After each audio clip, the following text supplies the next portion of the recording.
اگر اس میں سورج غروب نہیں ہوتا تو میں نے کہا یہ تو کوئی بات نہیں، یہ تو پاکستان میں بھی غروب نہیں ہوتا، انڈیا میں طلوع ہوتا ہے اور ادھر جا کے تو غروب ہوتا ہے۔ اتنا بڑا ملک اللہ نے اسلام کو دیا، مسلمانوں کو دیا کہ اس کے اندر سے ہی سورج طلوع ہوتا تھا اور اس کے اندر ہی سورج غروب ہوتا تھا۔ اتنا بڑا ملک اللہ نے عطا فرمایا۔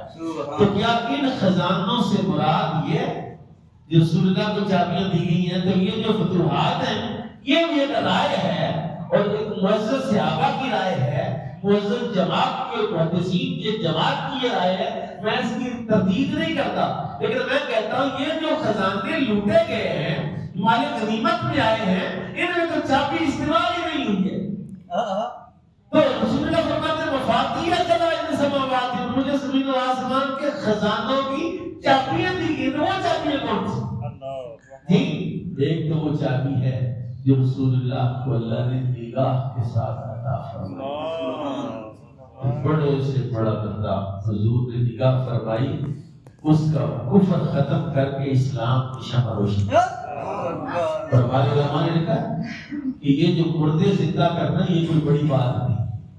جو موسیٰ علیہ السلام مردے زندہ کی، عیسیٰ نے مردے زندہ کیے، مختلف انبیاء نے مردے زندہ کیے، مردہ زندہ کرنا یہ کوئی بڑی بات نہیں ہے، کیونکہ جس مردے کو بھی آپ زندہ کریں گے اس نے دوبارہ پھر فوت ہو جانا ہے، اس نے دوبارہ مر جانا ہے۔ اس لیے ہمارے نبی کا معجزہ یہ ہے کہ ہمارے آقا امام الانبیاء صلی اللہ علیہ وسلم نے مردہ دل زندہ کیا، اور دل جب زندہ ہوتا ہے پھر اسے موت آتی، اسے موت بھی نہیں مار سکتی ہے۔ مانا میرا سالی من ذکر نونسا وہو مؤمن فلنحیینہ حیاتا طیبہ، اللہ کہتا ہے ہم اس کی حیات طیبہ عطا فرماتے ہیں، اسے موت نہیں آتی ہے جی۔ اور کتنے ایسے لوگ ہیں کہ جو فوت تو ہو گئے، دنیا سے پردہ تو کر گئے لیکن زندہ ہے، ان کا فیض جاری و ساری ہے۔ اور سب سے بڑا فیض تو خود رسول اللہ صلی اللہ علیہ وسلم، سب سے بڑا فیض تو حضرت صدیق اکبر رضی اللہ عنہ کا ہے، سب سے بڑا فیض تو مولا علی کا ہے۔ یہ فیض جو تصوف کا فیض ہے، یہ جو فیض نگاہوں کا فیض ہے، یہ جو فیض ہے، تو میں یہ عرض کر رہا ہوں کہ خزانوں کی چابیوں سے مراد، پچھلے سال میں نے اس پر بڑی تحقیق کی اور بڑا مطالعہ کیا، میں کہتا ہوں اس سے مراد پہلی چابی جو رسول اللہ کو اللہ نے عطا فرمائی وہ یہ ایسی اتنی بڑی چابی ہے کہ آپ جس مرضی خزانے کو لگا لیں آپ کو دولت اور مال اتنا ملے گا۔ فاروق اعظم کی بات ہے، فاروق اعظم کے دروازے پر ایک بندہ مانگنے آتا، وہ بھی نماز آتا تھا، جب ضرورتیں زیادہ ہو تو مانگنے والے کو جلدی بھی ہے، جب ہفتے بعد ہی آنا شروع ہو گیا، مہینے میں 4 بار آ گیا، آپ نے فرمایا تو کیا تجھے ہر وقت آتا رہتا، جا کے قرآن پڑھ۔ اتنی بات کہ وہ چلا گیا، 6 مہینے گزر گئے، سال گزر گیا، 2 سال گزرے، بندہ نہیں نظر آیا۔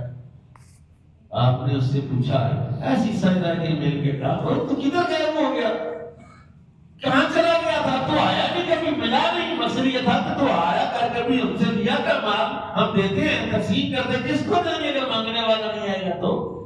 اس نے کہا حضور خود ہی تو آپ نے فرمایا تھا جا قرآن پڑھ، اور قرآن نے مجھے عمر کے دروازے سے بے نیاز اُعطیت مفاتیح خزائن السماوات والارض، اللہ کہتا ہے ہم نے زمین و آسمان کے خزانوں کی چابیاں اپنے حبیب کو عطا فرمائی۔ حضور قرآن پڑھتے، سراقہ ابن مالک بھی آ رہا تھا، قرآن پڑھ رہے تھے جی۔ جس رات حضور نے ہجرت فرمائی، بعد مگر تلواریں لے کر کھڑے تھے، حضور کیا پڑھتے نکلے تھے؟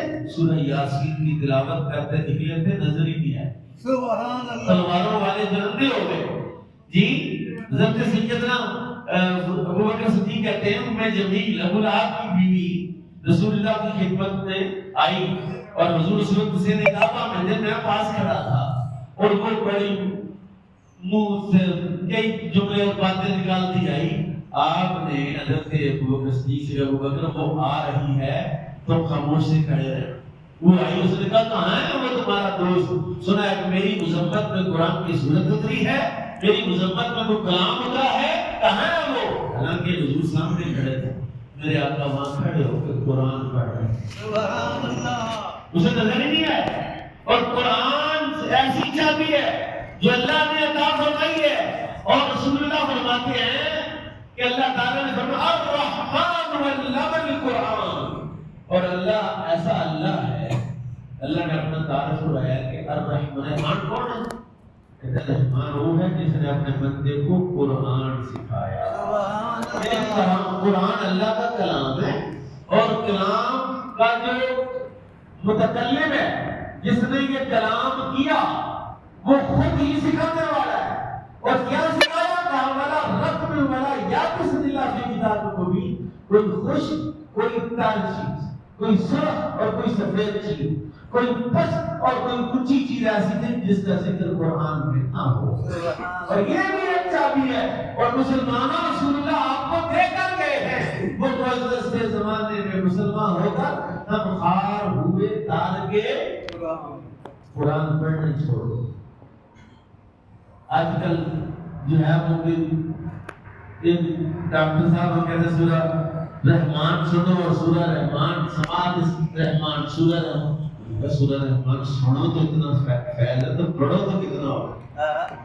یہ تو سننے کا اتنا فیض ہے کہ بندہ بیمار ہو تو ٹھیک ہو جاتا ہے، کینسر ٹھیک ہو جاتا ہے، اس کے اندر کی بیماریاں ختم ہو جاتی ہیں، ڈپریشن چلی جاتی ہے۔ تو اگر سننے کا یہ فیض ہے تو پڑھنے کا فیض کتنا ہوگا؟ کیا بات۔ اور نسیم علی شاہ ایک چیف جسٹس ہوتا تھا چھوٹے گھر کا، جس کا پنگا ہوا تھا میاں صاحب سے، اس کا انٹرویو میں نے پڑھا تھا 90s کی بات ہے۔ اس نے کہا کہ بھئی آپ کو اپنی زندگی کو ایسی بات کو بتائیں۔ اس نے کہا ایک بات ہے جو میں بتانا چاہوں گا کہ جب سے میں نے ہوش سنبھالا ہے میری زندگی میں کبھی کوئی ایک دن بھی نہیں گزرا جب میں نے قرآن نہیں پڑھا۔ اس نے کہا فائدہ کیا ہوا؟